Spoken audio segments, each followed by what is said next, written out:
All right, everybody, welcome back to the #1 television program in the history of the entire universe. I am Brian Lee Durfee, author of The Forgetting Moon, The Blackest Heart, and The Lonesome Crown, all 3 books published by Simon & Schuster's Saga Press. Today I'm going to be reviewing a book that surprised me on how much I loved it. The Plantagenets, The Warrior Kings and Queens Who Made England, by Dan Jones.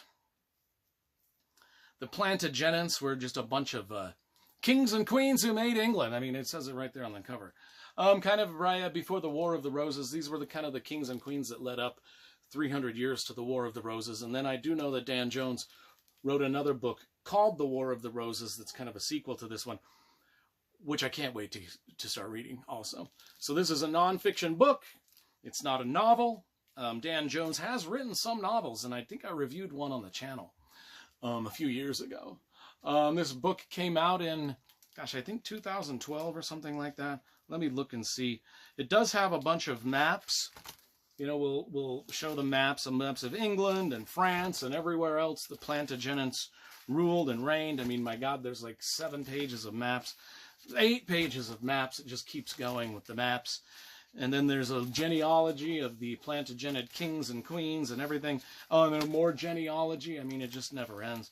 The cover, and then we've got the different years that they all reigned, yada, yada. I mean, God, it goes from 1600 to 1422. No, that doesn't make sense. That would be... Okay, so yeah, that's way off. It goes from 1060, the year 1060, to the year 1422, this book. And it came out in 2012. Yes, I got it right. Cover first. You know I love graphic design and cover illustration. This is pretty simple yet elegant, and just an old ancient sword rusting out, and they, you know, like they found it in the field and it was rusted and they threw it up on the cover and it fucking magnificent. Okay, so, yeah, 1154, well, it was 1060. This book starts in about 1154, and it goes to about 1400. So it's a little more crunched in time than I initially said. Those were known as the Plantagenet years in Europe and England and France.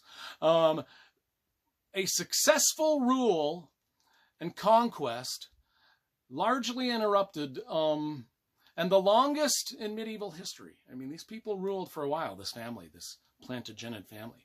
It begins with a ship. It begins on a ship. The very first opening pages, where one young man steps off the ship just because he doesn't like all the drunk people on it. And then one young boy gets on the ship. The ship sinks. I'm going to read you a page here. A passage out of the book. It's just one sentence. So one person steps on the ship named William of Atheling. Another guy, Stephen of Blois, I don't know if I'm pronouncing that, Stephen of Blois, it's France. Anyway, steps off the ship, and the ship sets sail and sinks and kills the one. It's like one of those people that got up, the one guy that decided, I'm not going to take that flight, and then that's the flight that crashes. It's kind of what happened here. But the death of William the Atheling on the sinking of the White Ship, and the fortuitous survival of his cousin, Stephen of Blois, would come to throw the whole of Western Europe and the politics of that realm into disarray for 3 decades. I mean, that was one crashed ship that had a big, I mean, the ripple effect was astonishing. Whole book about it for 300 years of these people that ruled. Now, the reason I'm wearing this shirt is because I've been to the Loire Valley. Now, Stephen of Blois was from Blois, France, or Blois, France. It's B-L-O-I-S. I've been to Blois, France, and I've got pictures to prove it, and I think I'm going to try to edit them in over here somewhere to show you that I was in Blois, France. But it's in the Loire Valley. I bought this. It was raining when we were there, and I bought this sweater from Chambord Castle, and I just wore it. And I think I'm wearing it in the photos that I'm going to show you that I hopefully edited in over there. We'll see if that happens. We'll get my production team on it right now. Anyway, so that's how the book starts. And I'm telling you, I was riveted to this. This Dan Jones writes medieval history as if it's a novel. It's almost just like Bernard Cornwell was writing as a huge epic novel about these Plantagenet kings.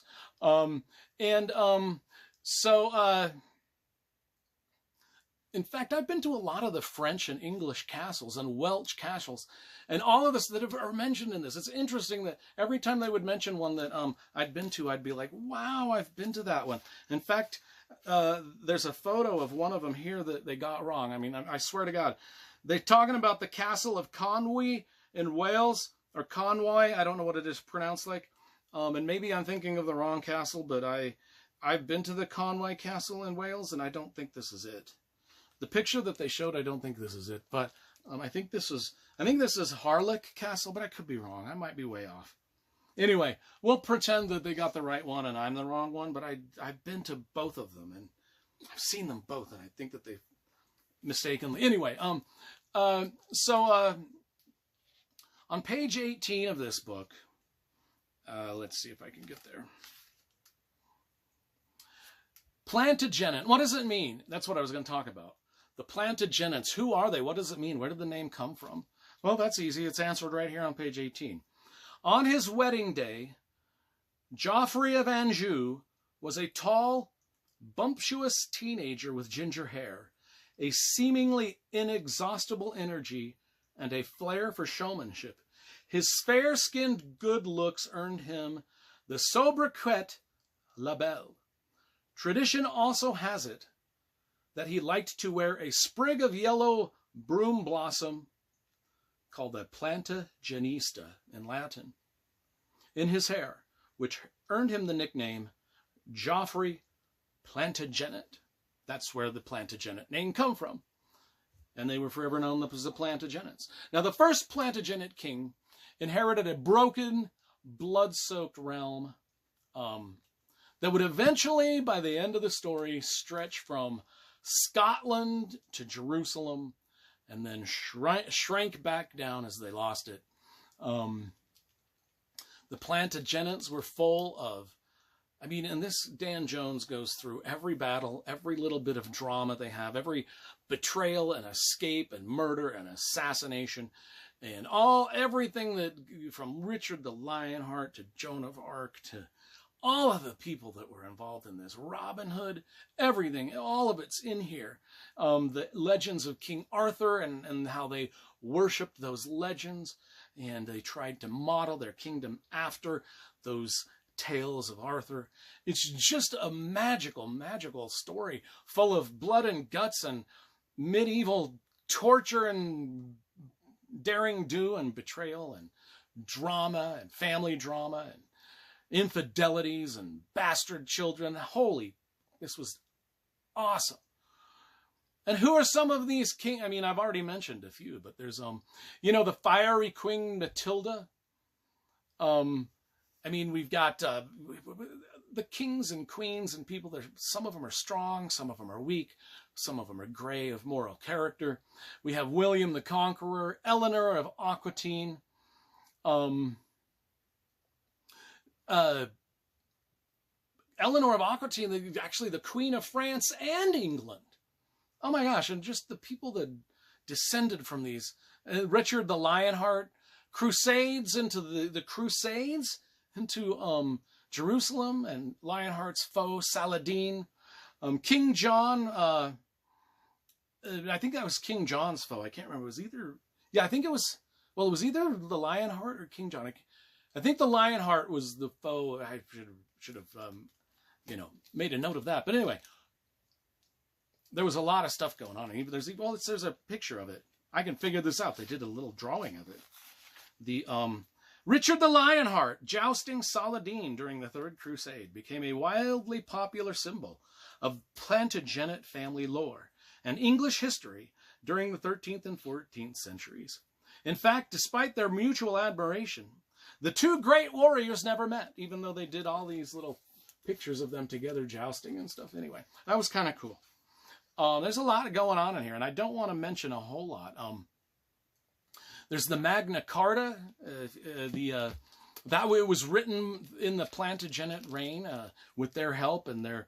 I mean, it was that's the Magna Carta. If you don't know what that is, and Dan Jones actually has a book called the Magna Carta, just specifically dedicated to that. But it's kind of the basis of our own Bill of Rights, and that kind of a thing. So there's a lot of history in here, a lot of things that the Plantagenets did that have, even today we still kind of do in our own governance. And oh yeah, it was King John was the one that was forced to accede to the Magna Carta, is kind of the way that went down. And I will read one more thing here.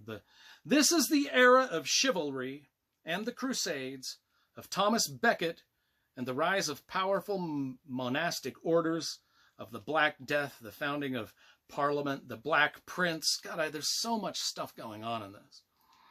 The 100 Years' War. This is a stunning achievement by an exceptionally gifted young historian. Absolutely, I agree with that. It will appeal to people who love the Game of Thrones, anyone who has ever curled up with the history of Henry VIII and marveled at the cunning and the treachery and the seductiveness of Britain's most illustrious monarchs. I read this in 2 nights, in the middle of the night.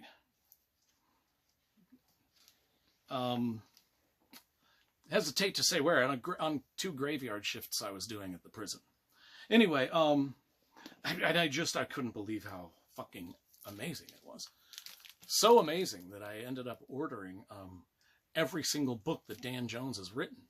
And they should be arriving soon. I can't wait to get to the War of the Roses, and then the Crusades, and the Magna Carta, and everything else that he's written. Anyway, it's a fucking 10 out of 10.